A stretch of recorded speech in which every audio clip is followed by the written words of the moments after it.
அனைவருக்கும் வணக்கம். இந்த வருகிற புத்தாண்டு 2025ஆம் ஆண்டு கடக ராசிக்கு எப்படி இருக்குது அப்படின்னு நம்ம பார்க்க போகிறோம். கடக ராசியை பொறுத்த வரைக்கும் உங்களுக்கு குரு பகவான் அமோக இடத்துல இருக்காரு. லாபஸ்தானம் என்று சொல்லக்கூடிய 11ஆம் இடத்துல இருக்காரு. கேட்கவே வேண்டாம். உங்களுக்கு வாழ்க்கையில் எல்லா லாபங்களும் சந்தோஷங்களும் மன நிறைவான ஒரு வாழ்க்கை அமைய போகுது. அது மட்டும் இல்லாமல் அந்த இடத்துல இருந்து உங்களுடைய 3ஆம் இடம் 5ஆம் இடம் 7ஆம் இடத்தை பார்க்குறாரு. 3ஆம் இடம் எது செஞ்சாலும் வாழ்க்கையில் தொழிலாக இருந்தாலும் தைரியமாக செய்வீங்க. உடன் பிறந்தவர்கள் ஓஹோன்னு வரப்போகிறாங்க. 5ஆம் இடம் உங்களுக்கு குழந்தை பாக்கியம். நீங்கள் இளம் வயதாக இருந்தால் குழந்தை பாக்கியம் கிடைக்கும். மாணவர்களாக இருந்தால் அமோக வெற்றி பெற்று நல்ல மதிப்பெண் எடுப்பீங்க.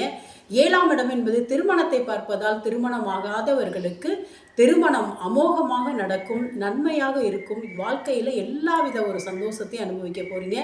மற்ற கிரகங்கள் எப்படி இருந்தாலும் அதை பற்றி கவலையே படாதீங்க. குரு பார்க்க கோடி நன்மை. கடகம் அருமை.